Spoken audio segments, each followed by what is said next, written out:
Well, thank you, Paige, and hello, everyone. Welcome to today's webinar, Reserve Studies 103, the Funding Plan.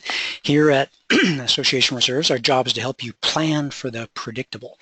We're aware that sometimes questions about the funding plan, specifically uncertainties about how the figures are calculated, cause a reluctance to implement the plan. So today in this webinar, I'll be giving you a quick behind-the-scenes tour through funding plan issues and options to remove any obstacles standing between you and getting your association prepared for those predictable major reserve expenses. And as Paige mentioned, the math is actually the simple part. And this course is now approved for CE credit through CAM-ICB. Those of you who indicated in the registration process that you were CMCA certified will receive a certificate of completion within a week, so that's great. And for some housekeeping comments before we get going, as a reminder, this is a live presentation. Everyone's been muted to keep the background noise to a minimum. I want to point out a few controls. Number one, I like an interactive presentation, so every once in a while I'll ask for your feedback, and the way to respond is to click that little icon that looks like a hand perhaps moving in your control panel, and that will be how you raise your hand in response to a question that I ask. And if you came with a question, or if at any time you have a question that arose due to something I've said, just type it in the dialog box in your control panel, again similar to the one that you see on screen. Paige will be monitoring that through our session today, and we'll select from those at the end during our Q&A session. I hope you came prepared to learn and have some paper and are taking notes, but just to give you some peace of mind, I want to let you know that the session today is being recorded and we will upload it to our website for future reference. We are going to create and send an outline to all attendees who fill out a survey at the end of today's session, so make sure you remember to fill out that survey. It's going to be worth your while. So without further delay, grab your mouse and give a click to that little hands raised icon if you're ready for me to start the presentation. Good, good. Oh, wow. Hands raised everywhere. Okay. I'm going to click hands down, and here we go. All right, let's step back a little bit and talk about the big picture. What are we trying to solve? What need is to be met? And today it's pretty fundamental. You know your common area assets are deteriorating, but the question is, how much do we need to contribute so you can do those timely repairs and replacements that your association needs to maximize property values and minimize liability exposure for the board? And to put it in perspective, every reserve study has three parts. It begins with the component list, which forms the foundation.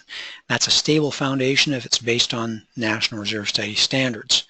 We covered that component selection and updating topic in an earlier webinar. It's our Reserve Studies 101. You can see that webinar and its outline on our website, www.reservestudy.com, on the webinars page.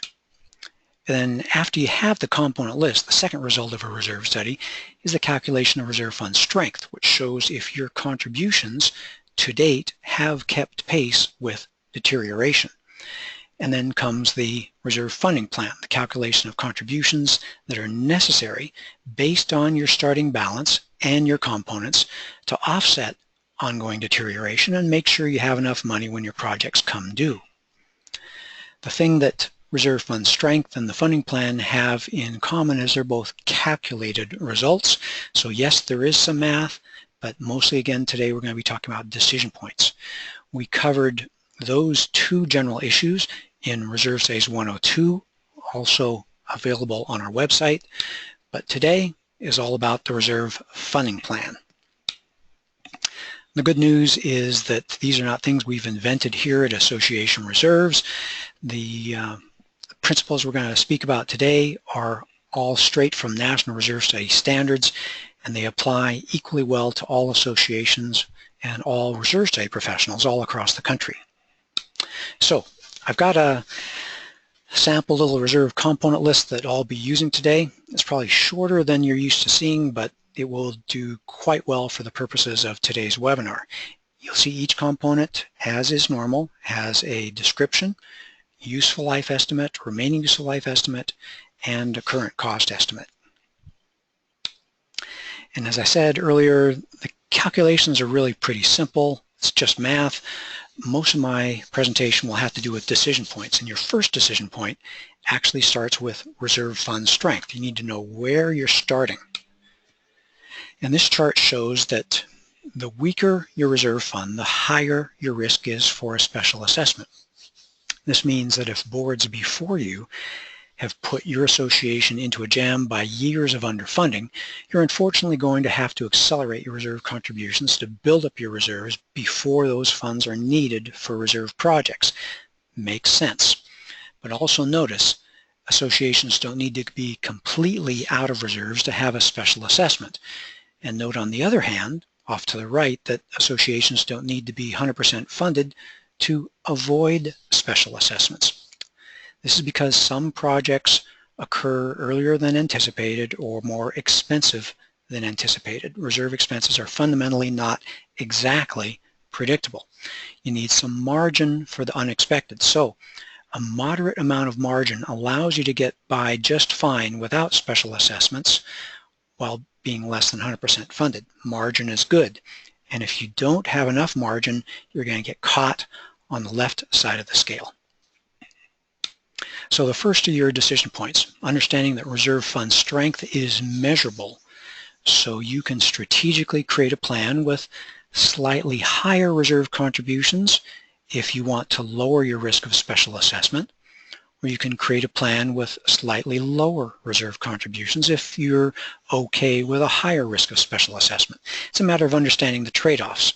Okay, first point of the day, everyone with me so far? Trade-offs. Reserve contributions, higher contributions generally give you less risk of special assessment.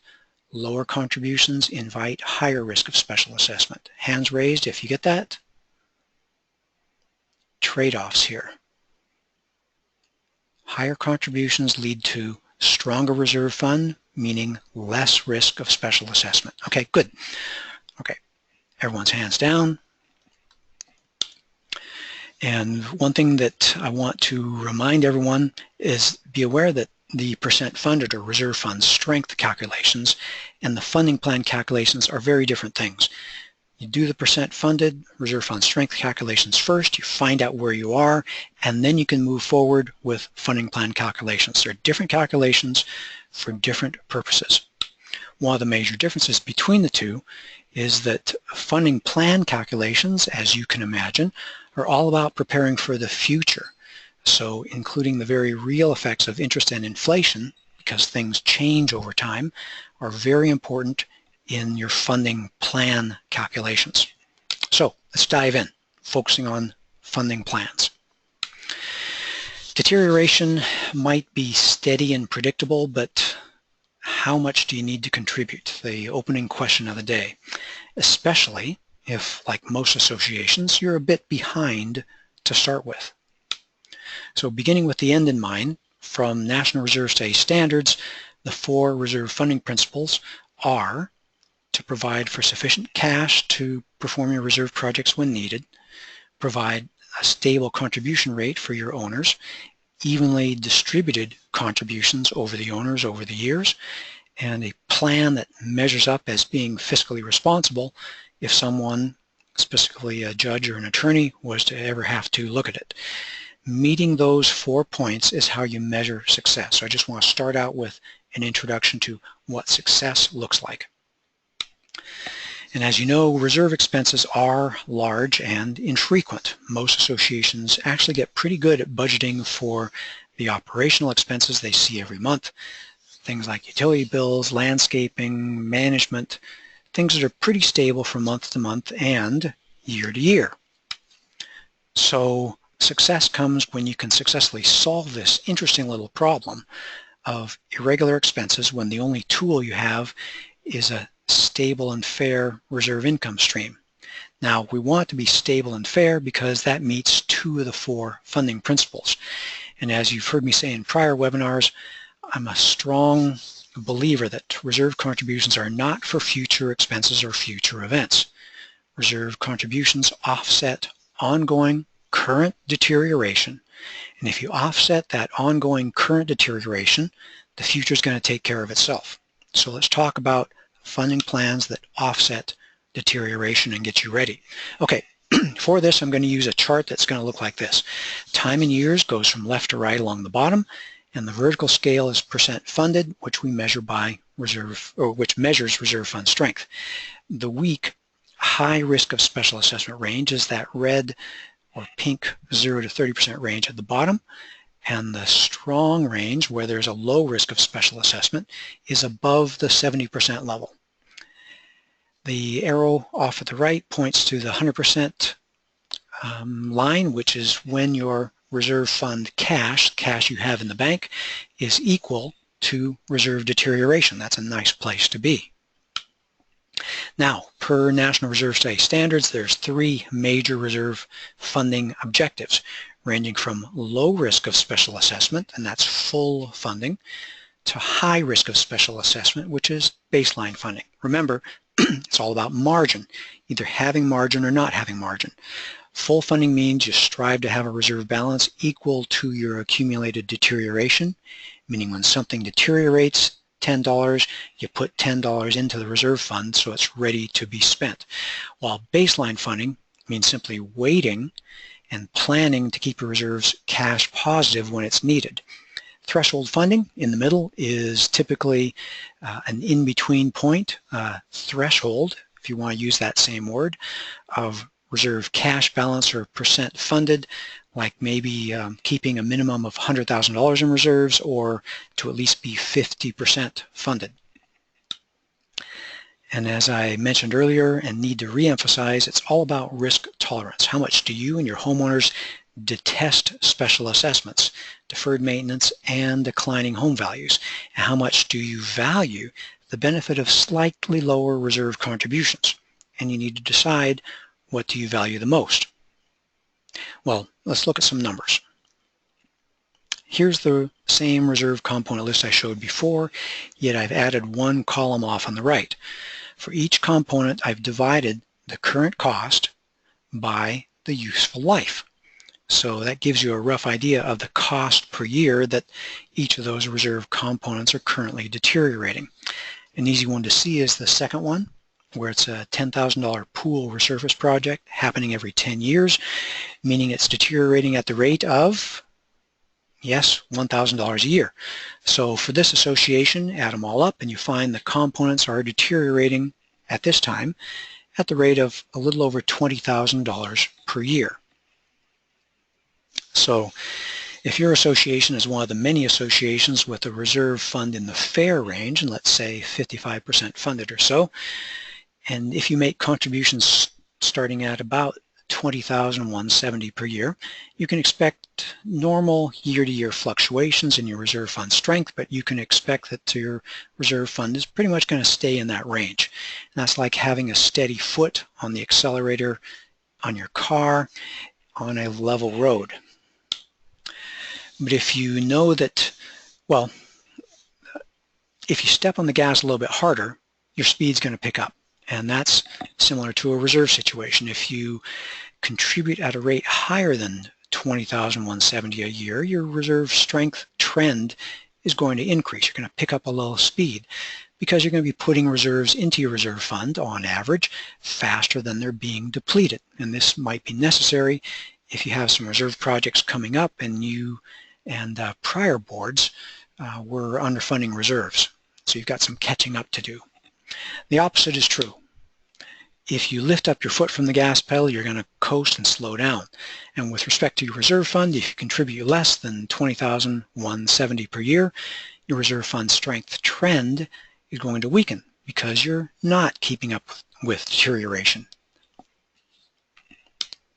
Okay, remembering the National Reserve Study standard for funding principles, what we're trying to do is find a reserve contribution rate that's just right, providing for the needs of the association by offsetting that deterioration, and being stable and fair through the years, and responsible. In other words, just right.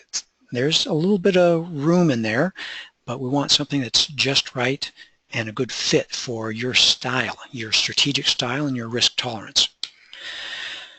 So let's talk about computational methods. You've probably heard of them: straight line, or it's called the component method in national standard terminology, and cash flow. That's sometimes called the pooled method. Let's start with the component method. Because it's the National Reserve Day standard term, that's how I'll generally refer to it through the rest of this webinar. In the component method, following its name, funding calculations are done individually on each reserve component one at a time and summed for an association total. Line by line, top to bottom, component by component, calculations are done.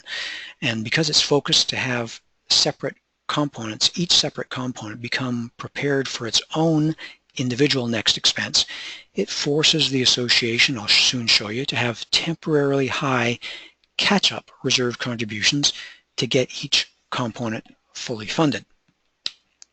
And this chart is going to illustrate what I just mentioned. For the components, here I have a pretty short remaining useful life. Component method calculations have to rapidly prepare each component for its initial repair or replacement in the time remaining. For example, let's look at asphalt seal. It's the 4th line item down. Ideally, as a $5,000 project, 3 years used up, they'd have 3/5 of the money set aside, $3,000. But if they don't, let's say they've only got $2,000 set aside towards the asphalt seal project, they've only got 2 years to collect the remaining $3,000. That means collecting $1,500 a year. But after it's done, they've got an entire 5 years to get it prepared for the next $5,000 expense, which means they can shift down to contributing only $1,000 a year. So see how contributions start high and then drop down after they cycle through? Give me a hands raised if you can see how contributions start high and then cycle down. Good, good, good. Got everyone with us. Okay, I'm going to put hands down. All right. This chart shows a typical component method multi-year funding plan. It shows the contributions are higher in the first few years while the association is in that catch-up mode. And then the contributions actually drop down to a level that's more sustainable at the full funded level. So high contributions for a while in the first few years, dropping down to lower contributions later. That makes for a challenging start to a reserve funding plan. It's not exactly an inviting open door. It's almost a little bit of penalty right at the beginning. So time to shift and talk about the cash flow method. The cash flow method is entirely expense-based rather than component-based.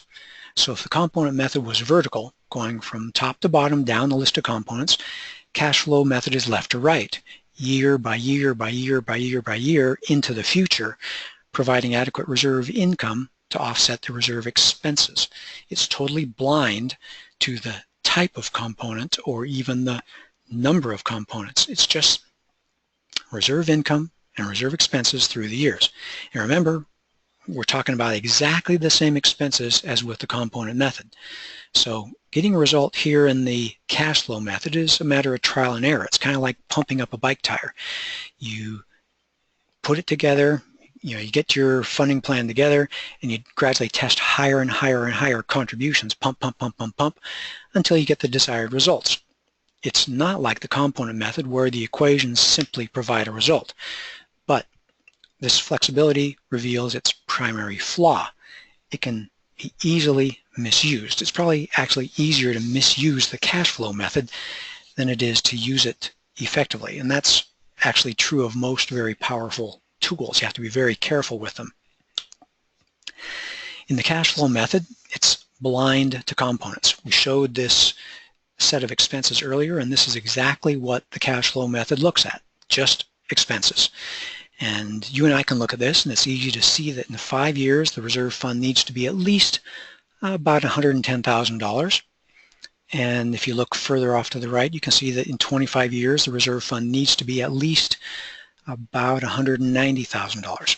And without talking about margin, that's true. We learned earlier that associations that only prepare to have the bare minimum cash necessary without any margin often have special assessments, and that happens when you have no room for the reality or the unexpected. So it's easy to underprepare your association if you just focus on cash, and that's another flaw of the cash flow method, but there's workarounds. This is what a cash flow funding plan can look like. I showed you a component method funding plan a moment ago, but you can design a cash flow funding plan to look like this, with contributions gradually floating upwards over the years, matching inflation. You can set a definition to gradually float upwards over time. And this is actually pretty nice. The dollar values, the dollar contributions in the early years are less than in later years, but that's okay, because if it's rising at the same rate as inflation, it's equal buying power. It's fair and equitable for present and future owners. And the nice thing is that for associations just getting started on a reserve program, it's a much friendlier way to start, because it avoids that high initial few years contribution penalty that you find in the first few years of a component method funding plan. So here's that component method funding plan. I'm going to flip back a time or two. Component method, cash flow method, component method. See how it's high at the start, going down. Cash flow method can be low at the start, gradually going up. And what I want to point out is that the total amount of reserve contributions over the years is likely the same, and it pretty much has to be, because it's the same expenses that are being funded. The monies, the reserve contributions aren't going into any magic hole. The primary difference between the component method and the cash flow method ends up being the shape of the contribution profile. So same total contributions, just total profile shape. Can I get a hands raised if you see that? The primary difference between cash flow and component method is just the profile of the funding plan. Good. Page, they're all with us today. They're tracking very nicely. Okay, I'm going to put hands down. So this is the reason why every day I'll advise an association currently using the component method to convert over to the cash flow method. And I'm talking to all you Florida associations out there. In the component method, the reserve fund is broken down and assigned to each individual component. It looks something like this. Unfortunately, too many associations face the situation where they need money for argument's sake, an upcoming asphalt or fencing project more than they have set aside. And so to avoid special assessments and catch-up contributions, they simply just take money from something else. They reallocate. And what's likely to get reallocated? Well, things that are many years downstream. So if you don't need roofing money and clubhouse money for a few years, reallocate them. Take them and put them into asphalt and fencing. So it's just a matter of reallocating. Look how that's done.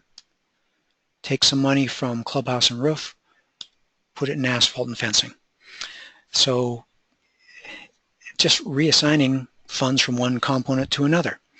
And the cash flow method just takes that a step further. Rather than restricting funds to a particular component, when it's quite possible you'll just reassign those funds anyway, you just focus on the cash needs of the association as a whole. The components are all defined, no doubt about it. You know what the expenses are. It's just you're not dividing the reserve fund into individual component mini funds. What you do with the cash flow method is you just allow the funds to flow freely within the reserve fund to wherever they're needed, where there's no barriers at all to funds going to the appropriate expense. And when thinking about cash flow, you're actually talking about just one total reservoir. There's no such thing as a roof dollar or fence dollar or asphalt dollars, only reserve dollars. And a side little benefit is the monthly accounting is much simpler because there's only one reserve transfer to the reserve fund. No individual roofing, fencing, clubhouse to manage, balance, borrow from, or reallocate. So What does this mean? In the component method, you're continually dealing with different buckets of money, trying to make sure each one gets ready for its upcoming expenditure, whereas in the cash flow method, you just have one reservoir of expenses for which you balance the steady contributions against the irregular reserve expenses, no matter what the component is or what group of components. The focus is just on keeping the reservoir at a safe level. Okay, let's get back to objectives. The component method only effectively pursues the very conservative full funding objective unless you start monkeying with it. It has no ability to share funds and achieve limited reserve fund strength, or just barely keep the entire reserve fund in a barely cash positive position. It's fundamentally built on preparing individual components for an expenditure. This means that the component method can't be used to achieve threshold or baseline funding. So the component method calculations are pretty simple, basically calculator-based calculations, finding how much more reserves you need for each component in addition to what you start with, then divide by the years remaining or something very similar to that. But because the average association is underfunded, component method calculations force a relatively rapid approach to full funding. And as you saw before, that means that reserve contributions are temporarily high in the first few years while the association is in that catch-up mode. And that's not very fair. And that's one of the, remember, reserve funding principles. So unfairness, that's due to the rapid accumulation of reserves. That's necessary in the component method to make up for underfunding of the past. And all other things being equal, in the first few years of the funding plan, contributions calculated with the component method are regularly much more than contributions calculated with the same expenses using the cash flow method. With component method funding plans, after you're done with those catch-up sized contributions, you have to start reducing your contributions or you actually overshoot and develop a reserve surplus. But unfortunately, and I think Paige indicated it earlier, those catch-up sized contributions are often more than an association can incorporate into their budget. So that's the cause of so many associations saying, oh, we can't make our reserve contributions, and it ends up creating a culture of regularly ignoring recommended reserve contributions. It's really unfortunate. The cash flow method, on the other hand, due to its flexibility, can be used to achieve any of the three National Reserve Study Standard funding objectives simply by varying the rate or amount of contributions going into the reserve fund, kind of like how much air you're going to pump into the tire. But as I mentioned earlier, the cash flow method, by its name, is often associated with risky baseline funding, barely keeping the reserve fund cash positive, and that has a well-deserved reputation of leaving associations needing special assessments when expenses don't occur exactly as planned, and that's failure. So that's number one of the reserve funding principles, providing sufficient cash when needed. So the cash flow method is often used by people to demonstrate that their reserve contributions can be less than those calculated by the component method. I did that a moment ago. Easy to do. It sounds like magic, but remember, it's done because the cash flow method doesn't have those short-term high catch-up contributions in the first few years. You can change the shape of the profile, make it more inviting through the years. And remember, the contributions can be even lower if the analyst pursues the foolish objective to just be barely cash positive with no margin for the reality of projects that don't inevitably go exactly as planned. So what have we learned? Let's go back to National Reserve Study Standard funding principles, trying to have sufficient cash for your anticipated reserve projects, creating a stable contribution rate, evenly spreading out the contributions over the owners over the years, fairness, and being fiscally responsible. We've got two calculation methods, each with flaws. These are desirable objectives, or I should say principles. How do we get there? Well, the key is having a guide, someone who's been there before. And this is where an experienced reserve study professional using the tools of our trade, that's calculation methods and funding objectives, can craft a funding plan that can take advantage of the strengths of the cash flow method and the benefit of full funding objective. That's a kind of a magic combination. Okay, remember the chart from before, the average current cost of deterioration. There's no magic. Components deteriorate and they're expensive. The future is coming. And in real dollars, we know that for the average association, reserve contributions are going to be a significant portion of the association's budget. We see quite typically 15 to 40%. No one have a heart attack. Reserve contributions are often in the range of 25%. They are a big chunk of an association's budget. No fancy calculations, no smoke and mirrors can change this fact. The good news is that while to the association it may look like a lot of dollars, thousands of dollars a month going to reserve contributions, for the average condo owner in the United States, reserve contributions are not very expensive. Typically, again, for the average condo owner in the United States, adequately sized reserve contributions are just in the range of $2 to $5 per owner per day, which is about the cost of a premium coffee drink. If they can walk around with a Starbucks or something else in their hand, they can afford reserve contributions. So it boils down to your choice. Management consultant Stephen Covey famously said, "I'm not a product of my circumstances, I'm a product of my decisions." So appreciate that component method calculations are likely going to present you with temporarily high contributions while they, good thing, rapidly strengthen your reserve fund. And cash flow method calculations can be very stable and fair, a good thing, over the years, if they're high enough to provide for the needs of your association with some margin. And with that, I want to say a cash flow methodology is worth switching to if your association is not already using it. And what this means is that with exactly the same starting point, and we started out with the hypothetical that this association was 55% funded, with exactly the same expenses, we can get these different contribution results. You've sensed it in the past, you've heard high contribution rates from component method, low contribution rates from cash flow method, but these are the numbers I've calculated. Component method pursuing full funding is about $2,700 a month. Cash flow pursuing full funding is about $2,100 a month, and the entire difference there is the shape of the profile over the years. Same amount of dollars going into reserves over the long run. And then some associations choose to lower their objective, and they can get their contributions down into the $1,900 or $1,800 range if they choose a riskier funding objective. Now, that comes at the cost of losing your margin and inviting greater and greater special assessment risk. So that's the trade-off, the decision points that you're facing. So let me get back to, again, the beginning.